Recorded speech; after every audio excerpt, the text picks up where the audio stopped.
Welcome, everyone. For those of you who don't know me, my name is Allison Tsao. I am a transformational leadership coach. I've been working in the area of transformational change now for over a decade, helping organizations lead complex change, develop new habits, patterns, and mindsets, ultimately to drive better leadership, healthier work cultures, and a different way of operating today in our complex business environment. I started Humans Who Lead at the end of last year, knowing that deep down in my heart, I really believe that leaders should be humans first and leaders second. And a lot of what I was experiencing and witnessing in organizations that I was working with is that we were treating each other as less than human. And the rise of workplace anxiety, depression, workplace bullying was really creating an impetus for me to start to change the dialogue around how we show up as leaders and how we take control of ourselves and how we show up in a different way with each other at work. And so today, what I really want to talk about is building on this foundation of my webinar last month around humanistic leadership, what that really means, and how you can start to think about how to develop yourself in that way, as well as role model that for others. And so that's really the focus of today's conversation. So what I think I'm going to do is, as my presentation is loading, I'm going to share my screen actually and see if I can get it working that way.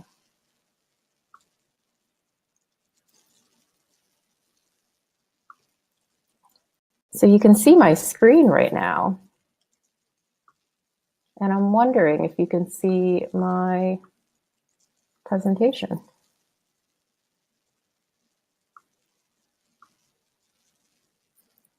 There we go. We're going to use it this way. So this is me, in case you were wondering.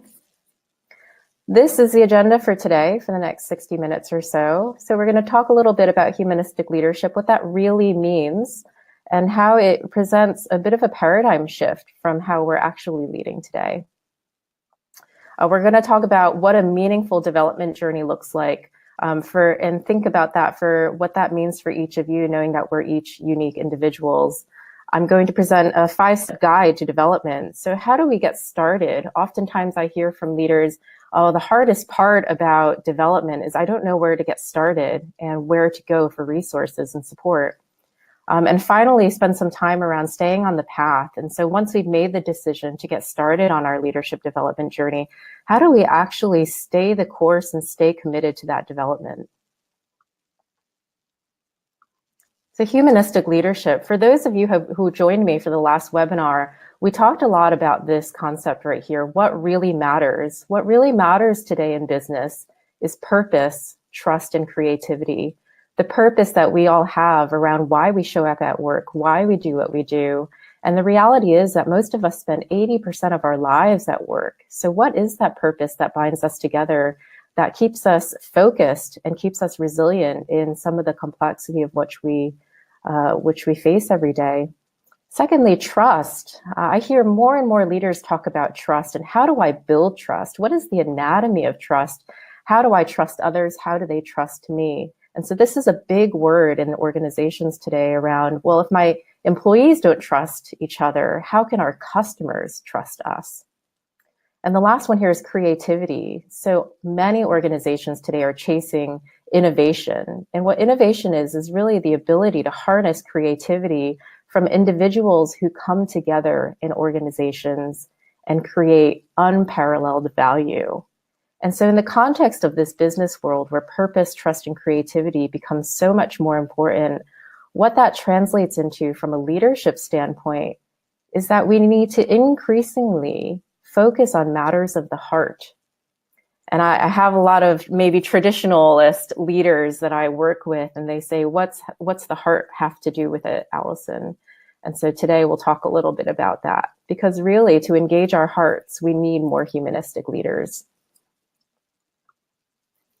So what is humanistic leadership? Well, if you hadn't joined us in the last webinar, it's essentially a mindset that centers around having a strong concern for human well-being and values. And many people might nod their heads and say, yeah, that makes a lot of sense. Of course, I care about human well-being and values. But the reality is that in the stressful work environments and with the pace that we work with today, this sometimes comes secondary or as an unintended consequences of our need to get things done and our needs to deliver. And so the core beliefs that I really want to refocus leaders on in the modern way of working is that truly as a leader, I must believe that all people have something valuable and positive to contribute in the workplace. And I also believe that all people should be treated with that dignity and respect when they show up and when they work together and with me. If all leaders embrace these two core beliefs, I believe that workers would be happier, healthier, more productive, and that businesses would thrive. And the reality is some leaders are doing this, and we just need more examples of these types of leaders in our workplace. So this presents a significant paradigm shift. What does it really mean to embrace and live those two core beliefs? Well, a lot of organizations today as leaders, what we show up with and what we celebrate is this idea of achievement and what you do rather than who you are. And in the complex business environments that we work with in these days, it's much more centered around who we are, how we show up with each other, how we treat each other and our customers that makes more of a difference and an impact. No longer can we just celebrate achievements. We must actually bring our whole selves and as whole human beings to work. Which brings me to the second one. In the past, we've been curating this professional persona of how we show up with our colleagues and with our customers. And more to build trust, we have to be able to show up as whole human beings with all aspects of ourselves to be able to feel comfortable and feel liberated and feel creative in the workplace.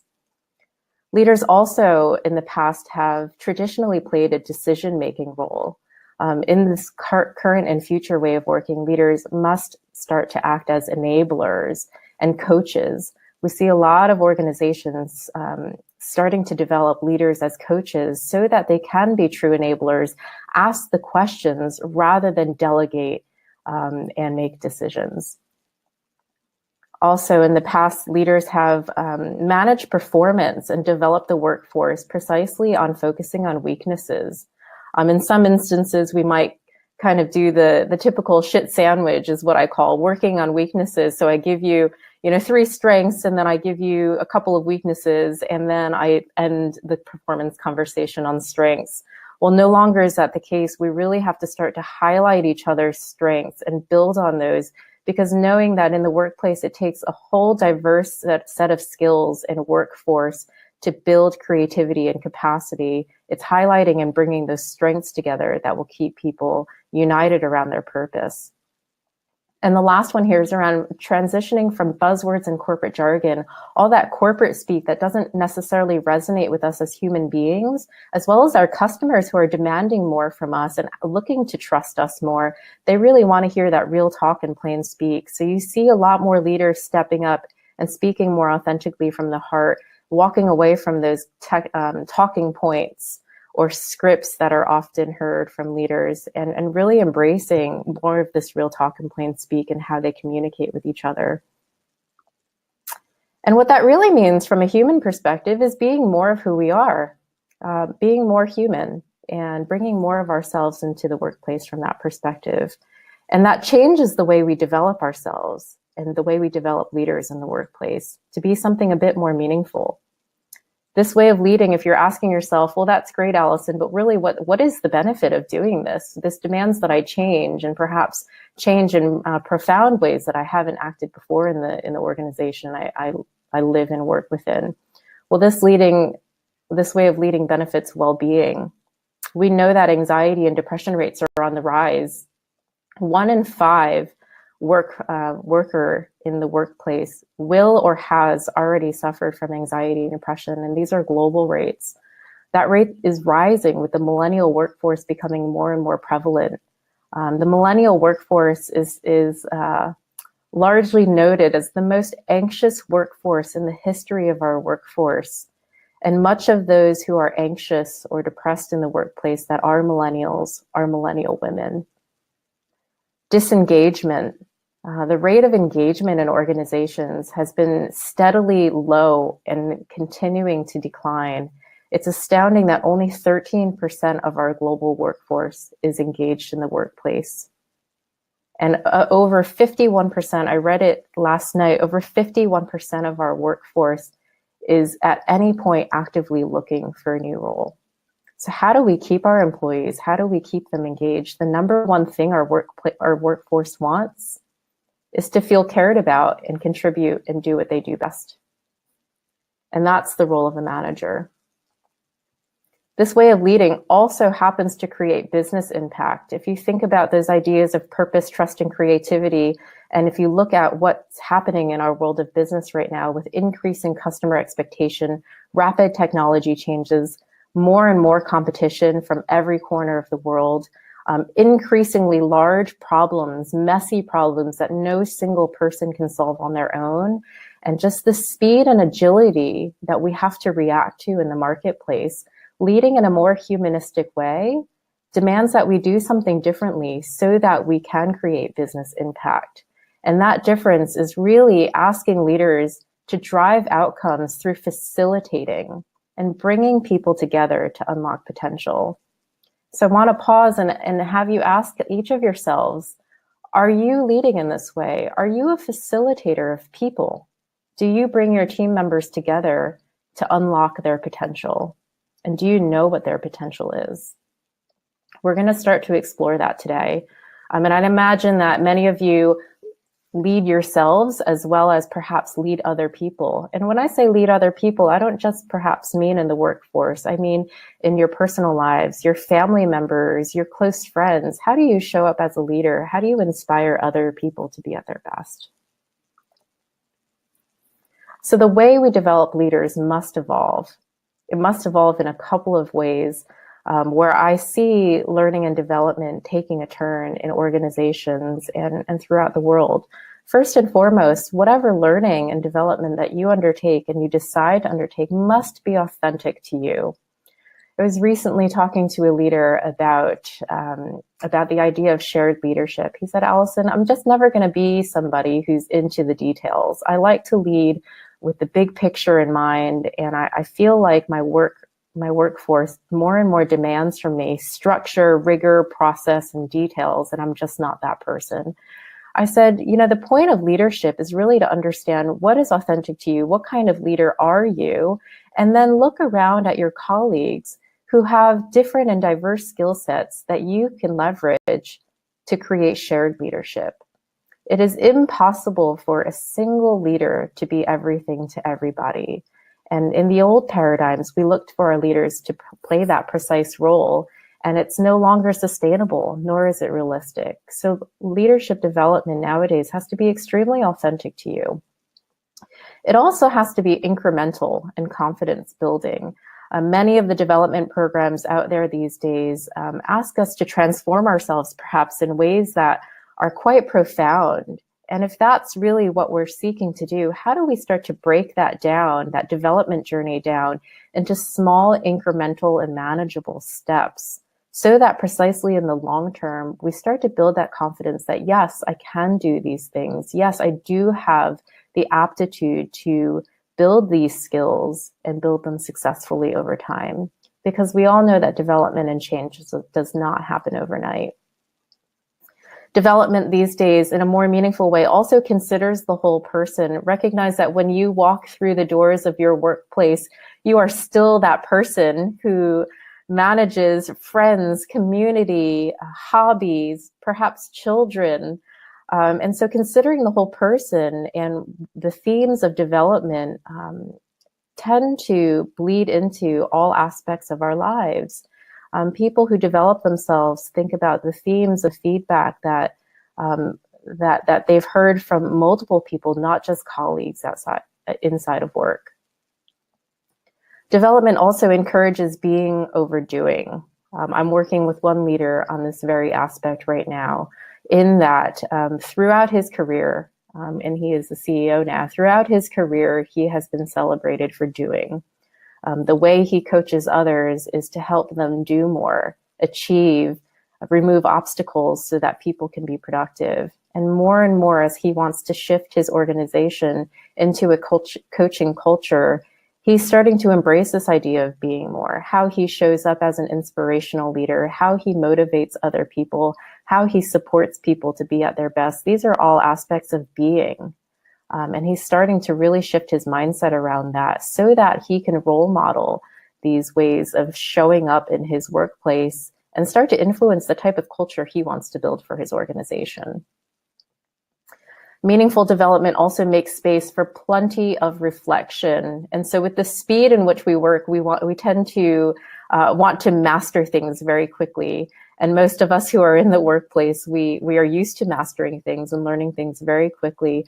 But when we're learning things as big as being, overdoing, we have to slow down the pace of learning and really make space for that reflection so that we can see how we're operating, see the patterns that are perhaps in play, and choose to do it differently. That requires a lot of experimentation and a bit of practice and a bit of humor as well, and we'll talk a little bit about that today.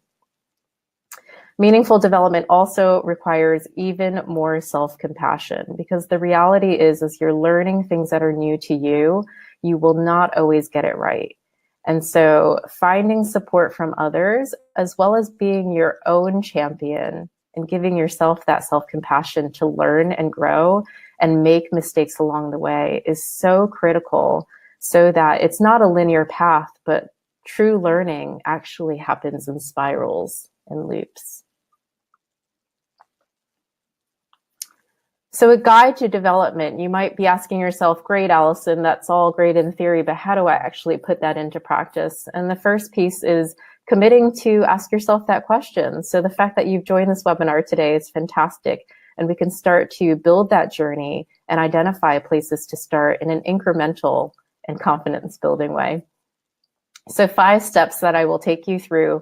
If you think about development as a journey, maybe cliched, but totally true, development is a true journey. And there's 5 steps we can take to really starting this journey and staying on that path. First, take stock of where you are right now. If I drop a pin, I know where I'm at, and I know then where I might want to try to go. Step 2, identify where you're trying to go. Okay, let's take out that map and start to look at, oh, where are all the places that I could go right now? Where will I choose? And then step 3, take out that compass and start to chart a course on how you'll get there. Step 4, pack your bags with the right tool. Now that I know where I'm going, let me start to pack the necessary tools and equipment in my bag that I'll need, knowing that I should pack light for the long trip. And then step 5, take off. If any of you have ever traveled, just taking off, getting on the plane, getting on the train, getting in the car is the first step, and refuel often through your journey. And we'll start to break this down.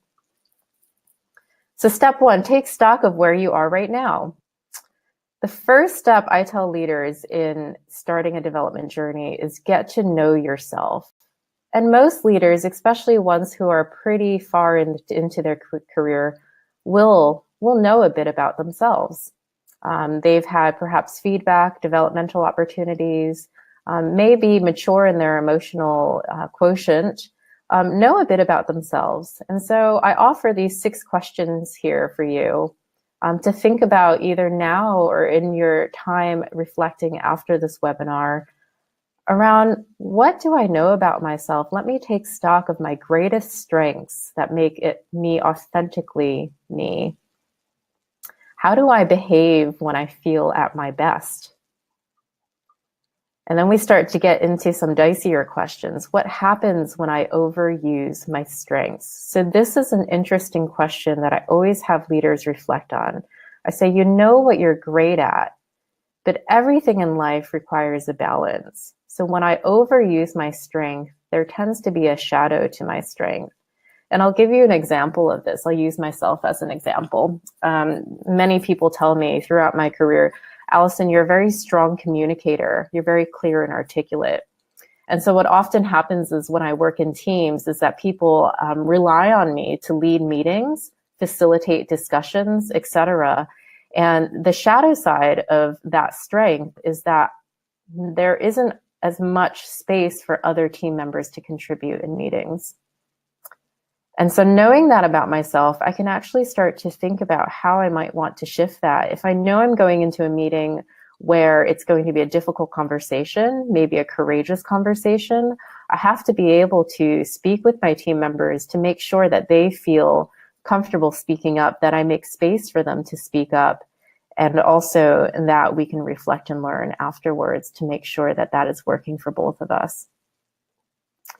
Number 4, what scenarios tend to trigger you or make you uncomfortable? We all have those emotional triggers. We all know when we encounter that person with a certain personality trait or a certain behavior that just makes us angry or upset or sad or withdrawn.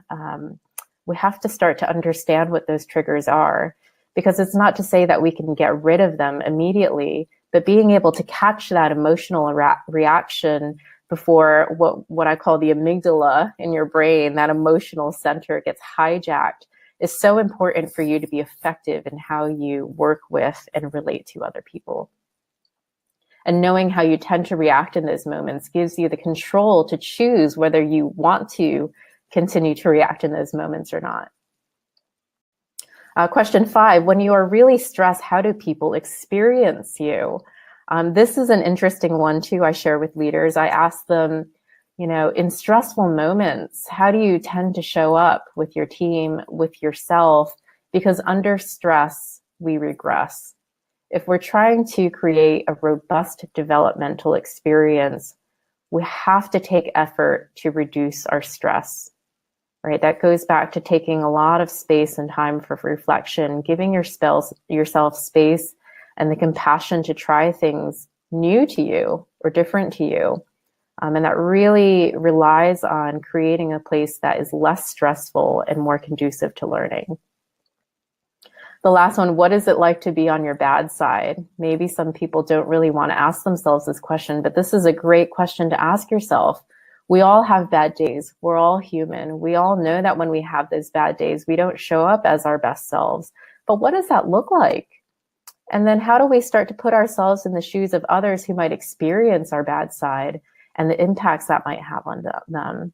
These are all great questions to start asking yourself to get to know yourself a bit better. And I'd highly encourage you to jot notes down too as you start to ask yourself these questions. Step 2, now that you have taken stock, you know where you are in the starting point of your journey. Step 2 is all about identifying where you're trying to go.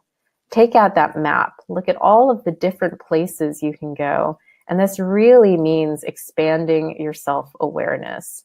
So research will point to the higher you go in your career, the longer you have been in your leadership roles, the less feedback you get and the lower your self-awareness becomes.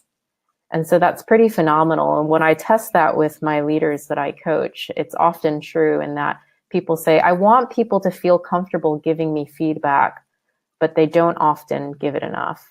And when they do give it, I sense that it's overly positive and I'm not hearing the full story. And it's a common scenario. And so the best way to get ahead of that is knowing that and asking for feedback, simply asking for feedback. And when I use the word feedback, some people might cringe and say, oh gosh, I don't want to potentially hear something terrible about myself. And that's not always the case, because asking for feedback could be a positive feedback, could be constructive, or could, what I call, be differentiating. You have a different experience than I was expecting. And so the best way, or the easiest way perhaps, to ask for feedback is simply to ask, when I did or said this, what was the impact to you? And this then turns the conversation into checking in, getting data about my behavior and how that landed with you. And so in the example I gave before about my trying to make space for other colleagues, sometimes what I will do after a meeting where I've noticed I've done a lot of talking and a lot of leading, sometimes I'll ask certain colleagues, when I led the meeting for the last hour and you only spoke up at the end, what was the impact of that to you? making it extremely grounded in the observation or the fact of what was happening and asking them. And in some circumstances, the feedback I get back is, actually, Allison, I really appreciated that you led that meeting because I wasn't feeling fully prepared to lead it myself or contribute. And in other circumstances, I can hear also, actually, I would have preferred a bit more room to speak up. I'm very introverted and I need just a split second longer to think about and articulate and craft what I'm going to say. And if you were to give me a bit more space or even invite me specifically to the conversation, that would be helpful. And that's the way I start to check in with people and get feedback around what their needs are and how I may or may not be able to accommodate it. And I say may or may not because feedback is always great to hear, and it gives you the choice as to how you want to perhaps change or not change. There are some things we can and cannot accommodate, and it gives you that ability to understand and make that choice. Asking for feedback is never easy. So if this is the beginning of your journey, you haven't had a lot of feedback in the past, I would advise that you ask people who care about you. Start with those people who you know very well, who know you very well and whom you trust, and really invite that honesty. You can ask friends and family as a start. When I said or did that, what was the impact to you? Or how do you experience me on my bad days? Do you notice if I have any triggers and how that shows up in our relationship? These are all ways to expand your self-awareness, get data so that you can begin to chart that course. If you're curious about feedback, this is always a hot topic with leaders and teams. I'm happy to answer questions at the end and collect questions as we go. Step 3, chart a course on how you'll get there. So now you've taken stock of where you are. You've perhaps collected some additional information to expand your self-awareness. Now you have to chart a course because that course helps you to focus and have a path. There's many, many paths we can choose when we're developing ourselves. And so reflect on what you've heard. There are probably themes in what you're hearing. And if you start to reflect on those themes that you've heard, perhaps through your entire life and your entire career, some of them might start to jump out at you as, I've heard this one a couple of times now. I wonder if there's something around that. And typically, I ask leaders to really reflect on, is it a theme that if you felt like you made a change, might help you get to higher heights? Or do you feel that theme is holding you back from something that you really want right now? And that helps you set some goals. And when I say goals, I mean tangible and intangible goals. So goals can look anything like certain actions that you want to take. Those tend to be more tangible. Or intangible goals, such as mindset shift. I often, when I'm triggered, I think, oh, I can't do this, and I just want to give up, for example. Well, an intangible goal would be, well, when I'm triggered, I know I tend to default to think that way, but I want to set a goal or intention to shift my mindset to say, oh, this is the fuel I need to work harder. That's an intangible mindset shift. Once you can set some goals, create a plan. So what small, meaningful actions or behaviors will you take to make those changes, right? What can I do to actually shift my mindset? Are there resources and support, people that I can talk to? Why do I think that way? And start to create that plan. Step 4, pack your bag with the right tools. So now that we have some goals that we can work with, we have to anticipate the challenges. If we know ourselves well enough, we can anticipate these challenges. And this is the key to staying on a course of development, in that if we know what challenges we might encounter, we can best prepare for them.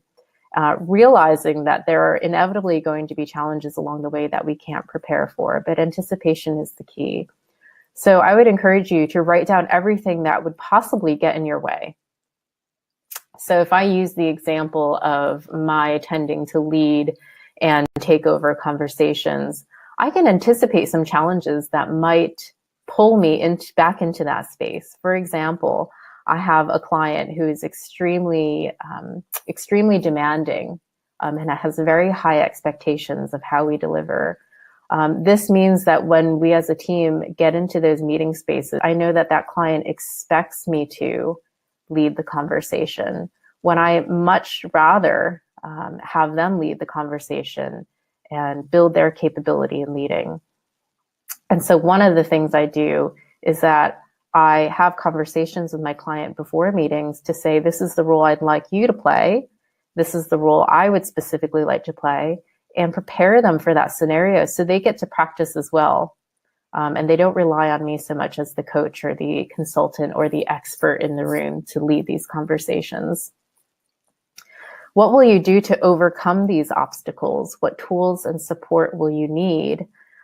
So in that scenario, what I do to overcome that obstacle, if the client pushes back to me, what I do to overcome these obstacles is I think of questions that I can ask during a meeting that shift the conversation from me telling and me leading to engaging other people to contribute in the conversation. What tools and support do I need to do this? I've spent a lot of time in the learning and development space talking about coaching, learning more about coaching, and developing myself in that area. So depending on what you're looking for, there are absolutely tools and support you need. You need to just be able to understand what you're trying to achieve and navigate to those right tools and support. And that's the best way to equip yourself for this journey. Step 5, take off and refuel often. So learning can be an extremely fun and satisfying process. I have a leader right now. He said to me, Allison, I feel like for the first time in my life, I'm starting to act like an adult. He said, that's the most ridiculous thing that I've said that out loud, but it feels so good to know that I am embracing my adult self. And he's learning and he's growing and he's identifying the boundaries of his growth and really being able to have fun and play with that. And so the first thing I would offer you in staying on this journey is to capture your learnings in a journal.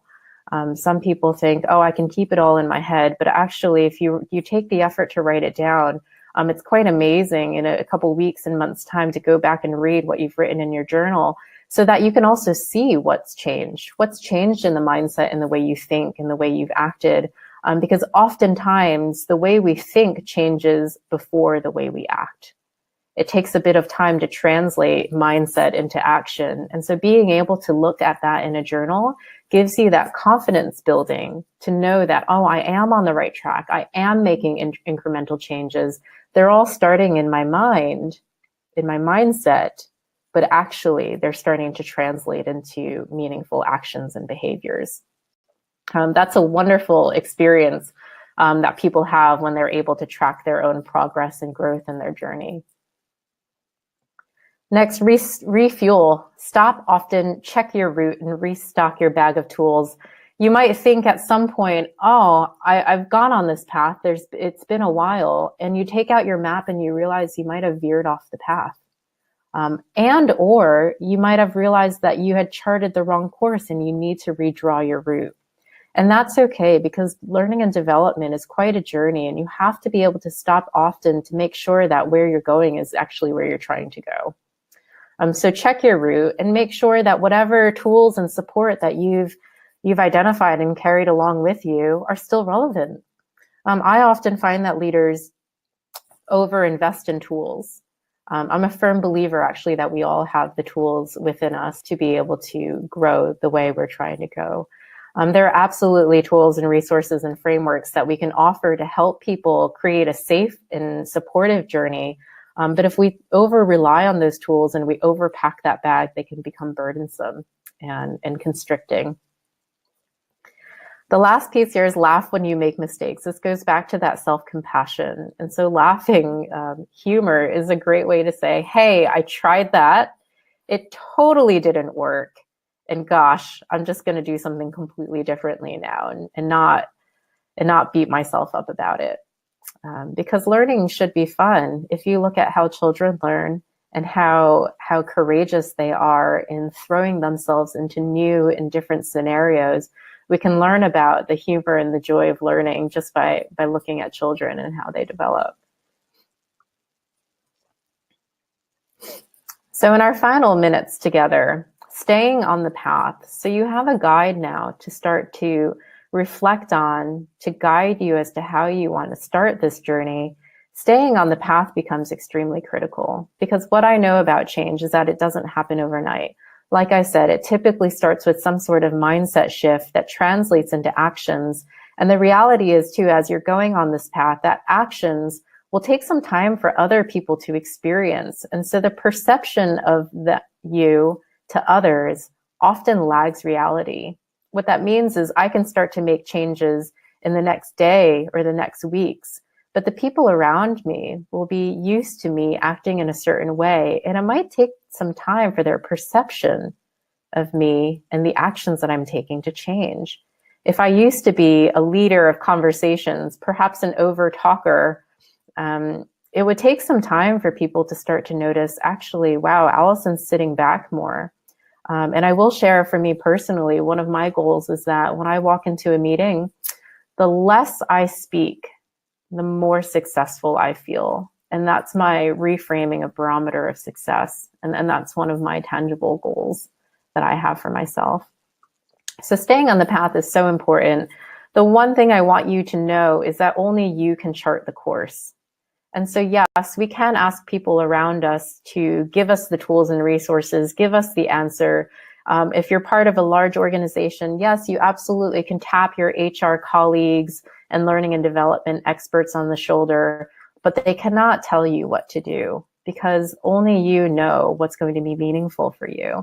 And this is really the paradigm shift of learning and development as well. If that we want to develop as humanistic leaders, we have to know what works for us and be able to ask for that and find those resources.